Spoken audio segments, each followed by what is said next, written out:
Well, hello, mystery lovers. I'm Souri Alboe, and today I'm going to be doing a review on the characters from Treasure in the Royal Tower. This game I really enjoyed. It went in an average pace. I did in an average pace. I did had to look up a couple things on the internet because I just couldn't get the clue by myself. This video is full of spoilers, so if you haven't played the game, maybe go see my overview with no spoilers. This is more for people that has already played the game. And without further ado, let's dig in. So, how long have you been working here? A while. So let's start by Dexter. So Dexter grew up in the castle. He was adopted by Edgar Wickford when he was the orphan of the village. He is quite grumpy at the beginning. He gives the grumpy vibe, but as you start talking to him and you start helping him doing things around the castle, you'll see that he's actually a pretty cool guy. He opens up about sharing his past with you. He's actually impressed that you have made it to the gate of the royal tower, and he's cool. He's cool with you going in there. So he actually gives you the key and tells you where Esgar's garden is. So he's actually a very cool guy. It's kind of like a grandpa, like a young grandpa, young looking grandpa. I have no time to talk to you.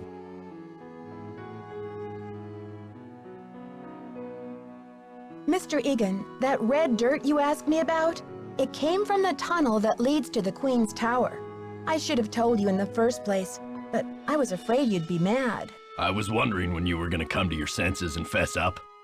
Am I mad? Nope. If you must know, I'm impressed. Ezra Wickford set that secret door up so nobody would be able to find it. I was suspicious at some point about him because I found a letter from Esgar saying he wanted to remove him from his will and actually annul the adoption. So basically, Dexter had no claim to any of Wickford's estate. So maybe because of that, maybe he was looking for revenge, or maybe he knew Esgar left something hidden and he wanted to find it. So I had my doubts, but he was always very cool. And actually, when we walk out to find the green medallion outside in the shed away from the castle and we get locked out. What the? What's going on out here? Is that you, Nancy? Come inside. It's freezing out here. What kind of a stunt was that, Missy? It is Dexter who saves us from freezing. You do have to do like an SOS sign, which was very obvious. It was turning on the ski lift and he's like, hey, what's going on? And you're like, oh, I got locked out. Summarizing Dexter, it's a pretty cool character. He is grumpy, but he is like a sour gummy bear. Like once you bite into it, you realize he's so sweet. Okay, see ya, Mr. Egan. Goodbye. Okay, let's move on to Jacques. Bonjour, mademoiselle. Je m'appelle Jacques Brunet. So Jacques is this once upon a time prominent Olympic competitor, but when he gets his chance to go to the Olympics, he actually chokes and performs really poorly. He embarrassed himself in front of the entire world. That's how he sees it. So he's actually very embarrassed. Now he lives in Wisconsin because he has a girlfriend. He wants to get married and he's trying to buy a diamond, but he's also having difficulties with immigration. his visa is about to expire. I am here for Isabelle, mon petit chou. She's an American studying at the university in Madison, and I've asked her to marry me. That is excuse enough to be in Wisconsin, n'est-ce pas? And besides, I am not the first French work of art to end up here. He tells you about this medallion that his grandfather found and that he promised to find some sort of journal.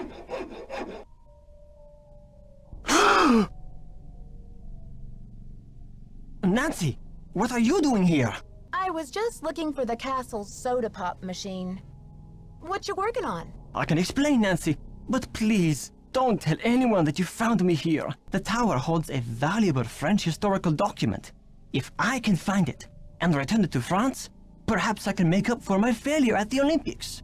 I don't know, Jacques. You seem pretty desperate. Why should I believe that you're not the library vandal? Oh, Nancy, you must believe me. I would never try to destroy that beautiful library. After all, most of those books are French. Now will you help me? I think this medallion will interest you. And maybe you'll have some idea what it's for.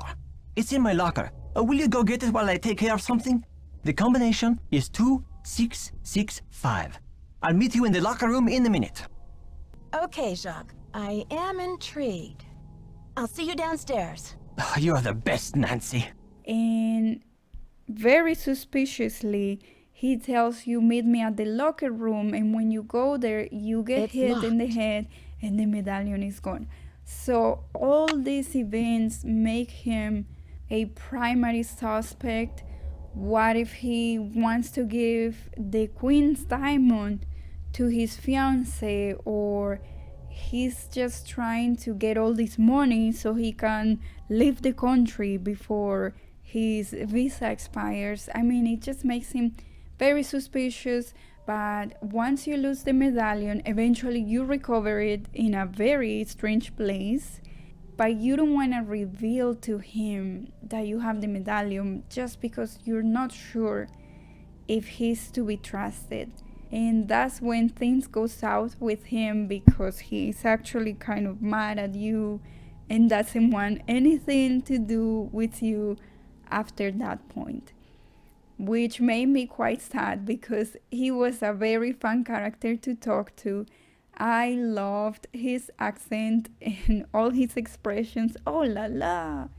So at the end, yes, he's just mad that he doesn't want to talk to you, which didn't scratch him from my list of suspects.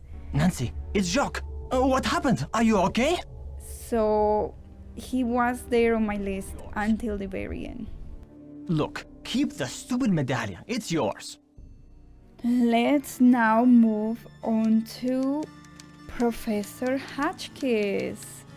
So she starts very skittish, Is that you, Brandy?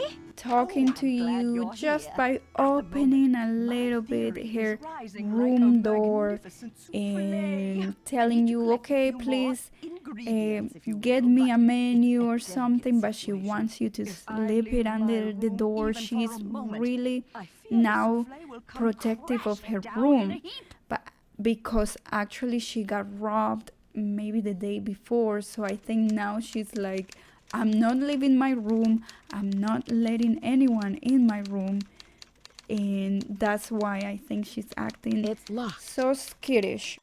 Yes. Did you find the information I asked you for? Sure did. Good, but I need you to write it down so I don't forget. But you could also see this behavior as suspicious. And then when you ask, what did you lose? What was robbed? She doesn't want to tell you. It's almost like she made it up. Thank you. Let me do some calculations to see if this is correct. Eureka! If there's one thing I like in a young person, it's ingenuity. Now, I've got work to do. Time to stir the cauldron and stoke the fire. But if you'd like to talk, I'll be holding office hours in the lobby between 3 and 6 a.m. Meet me then. So the game continues, and after you help her also find her food and find some information she's looking for, then she opens up to you. She actually meets you in person, Always, of course, at 3 a.m. are her office hours down in the living room of the hotel. So then, by meeting her, having conversations with her at 3 a.m. in the morning, thank you, Professor. You have me sleeping the weirdest hours, but they are nice conversations, and she's actually. And you realize she's actually a sweet lady that is trying to write a book and clean, let's say, Marie Antoinette's reputation, or improve her reputation. So I didn't trust her fully. I found a journal which turned out to be Marie Antoinette's journal, and there was an option to give the journal to the professor.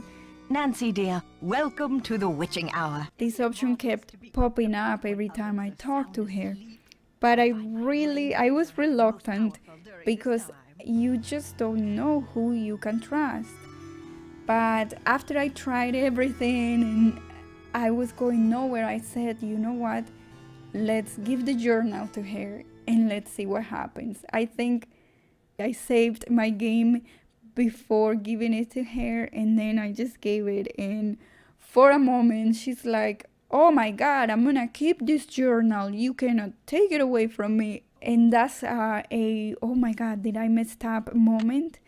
But then you tell her, okay, Professor, yes, you can keep it, but help me translate it. And she actually translates it, and this is what gives you the ultimate 2 clues to be able to find the treasure in the royal tower. She translates the day by day of the queen, and here and there you get these words that you're gonna need. And the most important piece is the decoder, which I missed. I thought the decoder was those highlighted words in the journal.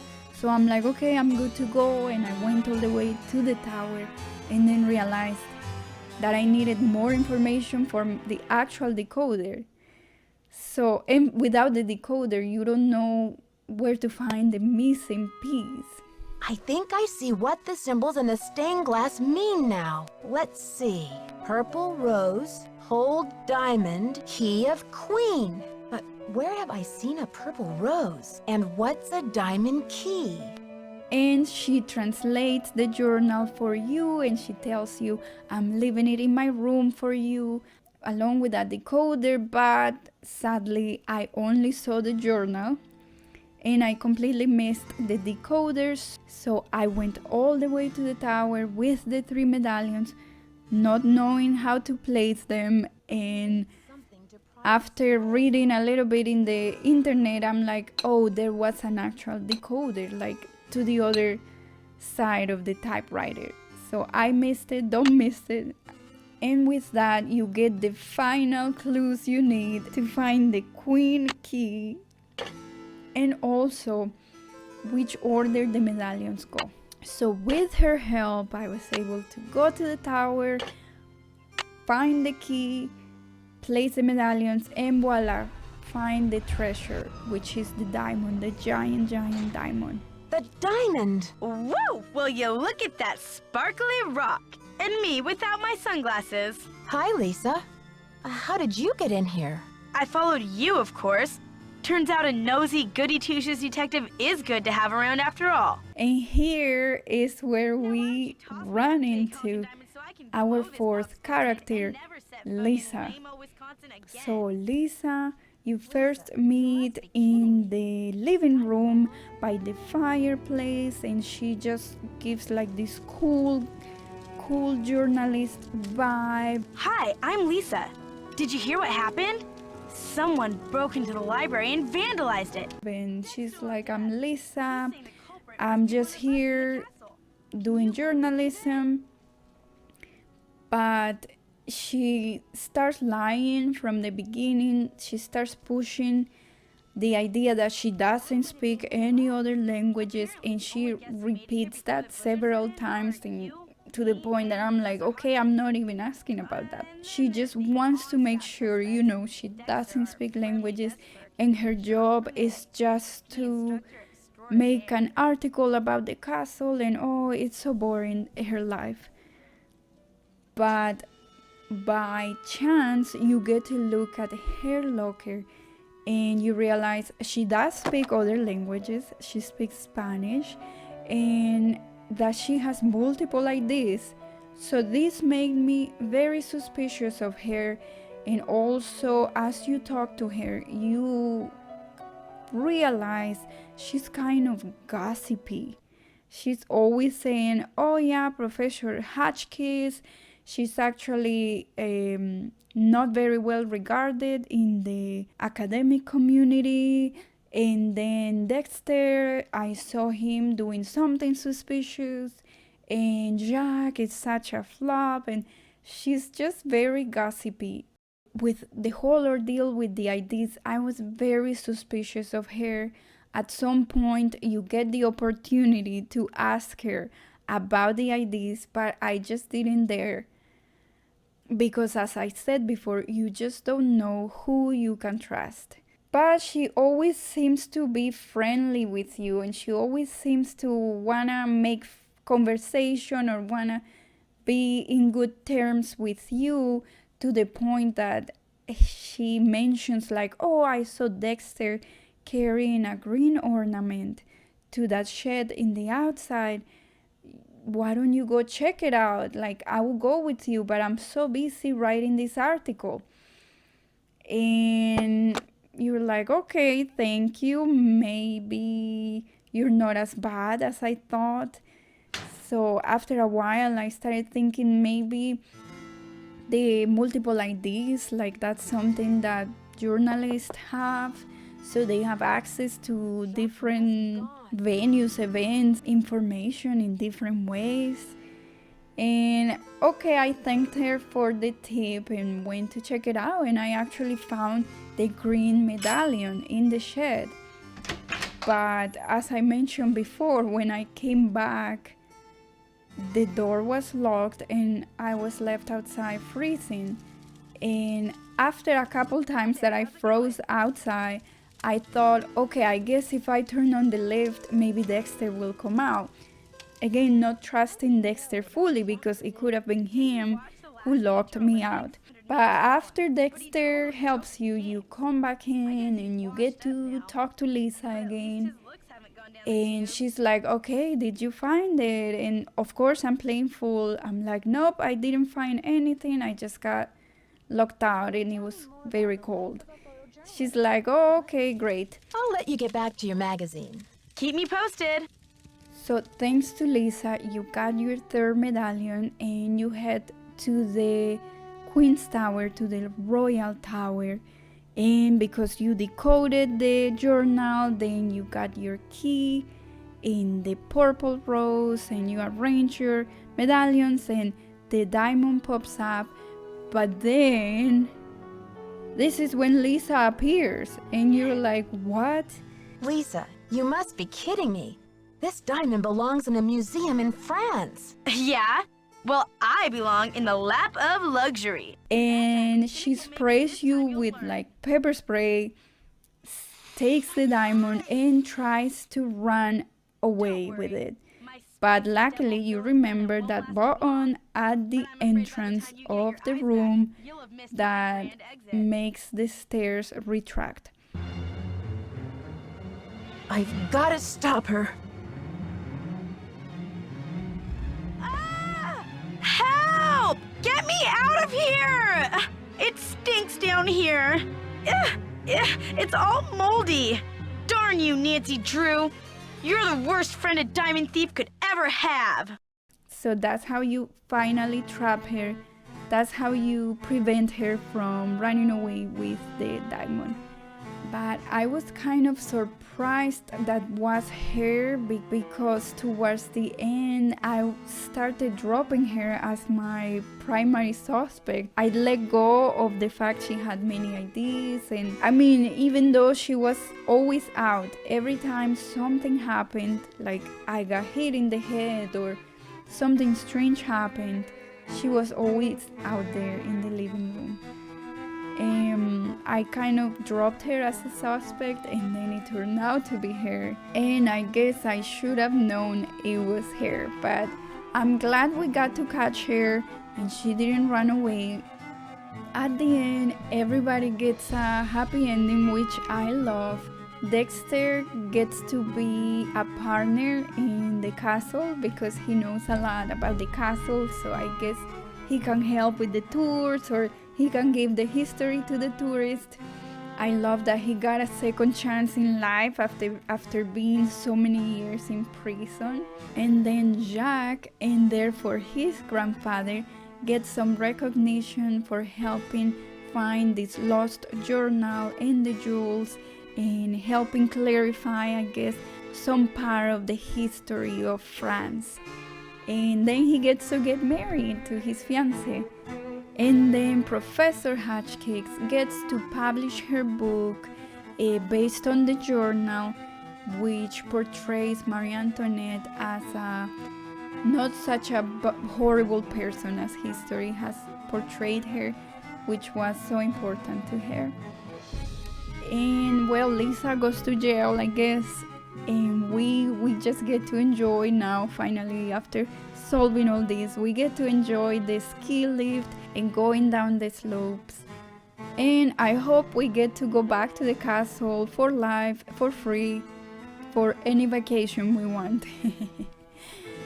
So there you have it, mystery lovers. I hope you enjoy my character review.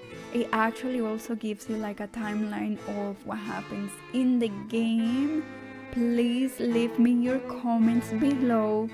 Let me know how you stumble upon my channel. Thanks for watching. I'm Souri Alboe. Keep sleuthing and always follow the clues.